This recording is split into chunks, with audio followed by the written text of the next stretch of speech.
Bonjour à tous, j'espère que vous allez bien.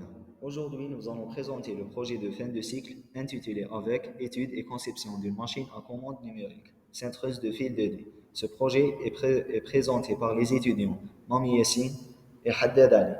Je tiens tout d'abord à vous remercier pour l'intérêt que vous avez bien voulu porter à mon travail en acceptant de faire partie de ce jury. D'abord, on va faire une introduction générale sur ce projet. Ensuite, on va parler de quelques généralités à propos du cintrage de fil. Après, on va commencer l'étude mécanique et l'étude électrique. Et bien sûr, une conclusion générale de ce travail. Le but de notre travail, c'est l'étude et la conception d'une machine à commande numérique centreuse de fil 2D. Cette machine est une des machines à commande numérique CNC qui utilise l'ordinateur pour réaliser la fonction de contrôle de la voie de circulation et la séquence d'opérations périphériques des équipements selon le programme de contrôle de stockage au préalable. Il existe de nombreuses façons d'obtenir un fil plié, mais jusqu'à présent, cette machine est la meilleure pour obtenir un résultat précis et rapide. Et comme toutes les industries, le cintrage de fil n'était pas facile dans le passé.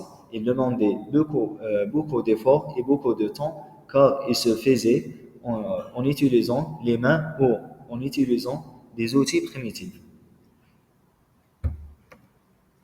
Il y a différents types de cintreuses de fil. On peut citer la cintreuse pneumatique,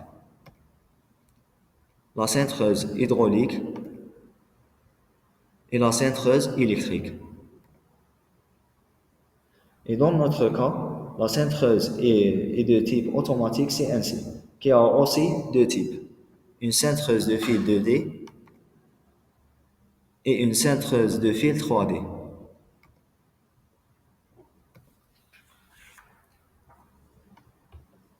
La partie mécanique. L'importance d'étudier cette partie est que les composants mécaniques sont la base des machines et des dispositifs de production de travail. Essentiellement, le but des composants mécaniques est de prendre la force d'entrée et de la modifier grâce à la combinaison de divers éléments de la machine tels que les engrenages, les roulements, les rotatifs et les autres composants.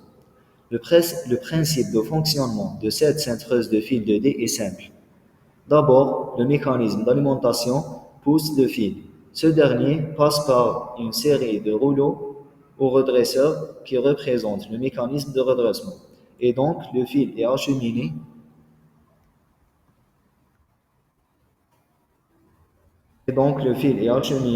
avec précision vers le mécanisme de cintrage qui va cintrer le fil en 2D.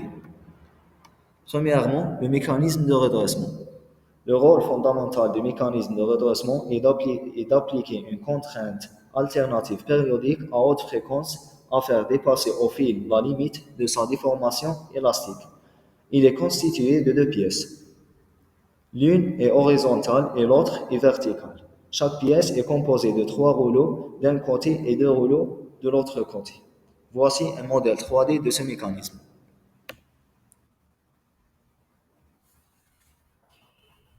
Deuxièmement, le mécanisme d'alimentation. La fonction du dispositif d'alimentation est de pousser le fil du mécanisme de redressement au dispositif de cintrage. Ce mécanisme est composé d'un tube de cuivre qui sera en fait la surface de contact du dispositif qui fait l'alimentation du fil, et un levier sur lequel on fixe un roulement qui viendra appuyer contre le dispositif d'alimentation. Voici un modèle 3D de ce mécanisme. Troisièmement, le mécanisme de cintrage de fil. Une fois que le fil est dans la bonne position au niveau du mécanisme de cintrage, en répétant les étapes d'alimentation du fil à une position sélectionnée et le pliage du fil à un angle choisi, la machine à cintrer les fils produit une série complexe de plis dans le fil. Ce mécanisme est constitué de plusieurs mécanismes. Un engrenage est fixé sur l'arbre du moteur pas à pas. Cet engrenage sera associé à un engrenage plus grand de 30 dents qui est un engrenage conçu par mesure avec une plaque intégrée pour le montage d'un servomoteur. Ce dernier déplace un mécanisme à crémaillère et pignon, qui est en fait une goupille qui sortira de l'engrenage et servira à centrer le fil.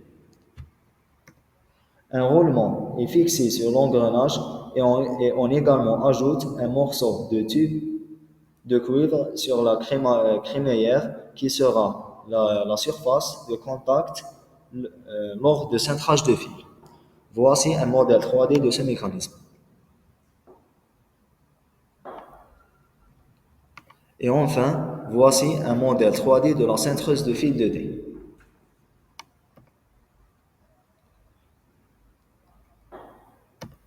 Maintenant, l'étude de la partie électrique de la machine. Dans les machines de cintrage de fil CNC, tous les mécanismes sont chacun entraînés par un ou plusieurs actionneurs par une série d'opérations séquentielles définies dans un programme de pièces. Dans notre cas, on a besoin de 3 actionneurs pour actionner notre cintreuse de fil 2D. Il s'agit de 2 moteurs pas à pas et un servomoteur. Les moteurs utilisés. Premièrement, moteur pas à pas. Le moteur pas à pas, constitué d'un convertisseur électromagnétique destiné à transformer le signal électrique en déplacement mécanique.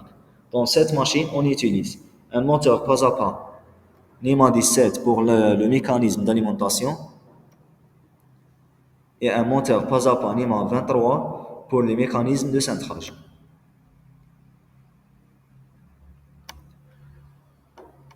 Le deuxième moteur qu'on va utiliser est le servomoteur. Un servomoteur est un actionneur rotatif ou un actionneur linéaire qui permet un contrôle précis de la position angulaire ou linéaire, de la vitesse et de l'accélération.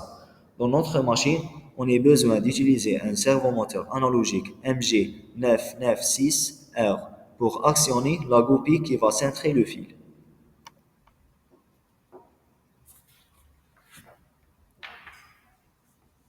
La partie commande. Le principe de commande de servomoteur. Il suffit d'envoyer une impulsion et la durée de cette impulsion peut déterminer l'angle du servomoteur. Le principe de commande de moteur pas à pas. Les moteurs pas à pas peuvent être commandés par des pilotes de moteurs pas à pas.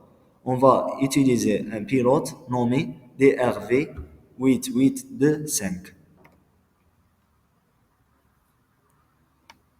Pour entraîner le moteur pas à pas, on utilise un contrôleur tel qu'un microcontrôleur. Les microcontrôleurs sont des circuits programmables capables d'exécuter un programme et qui possèdent des circuits d'interface intégrés avec le monde extérieur.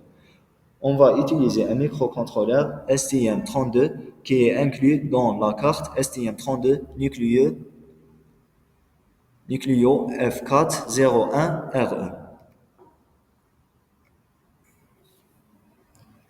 Et voici un schéma général de la partie électrique. La conclusion. L'élaboration de ce travail dans le cadre du projet de la fin de cycle nous a permis d'approfondir nos connaissances dans les domaines mécaniques et électriques. Lors de ce projet, on a essayé de faire une étude mécanique et électrique sur la machine cintreuse de fil 2D. Dans la première partie, nous avons d'abord effectué la première étape qui est basée sur la présentation de la machine cintreuse de fil 2D. Et la deuxième étape consiste sur l'étude mécanique. Cette partie est essentielle au fonctionnement des mécanismes de la machine. La troisième étape consiste en l'étude électrique. Les moteurs utilisés et la partie de commande de la machine. En conclusion, nous pensons que ce modeste travail pourrait être réalisé dans le futur, et pourquoi pas dans le projet de master. Merci pour votre attention.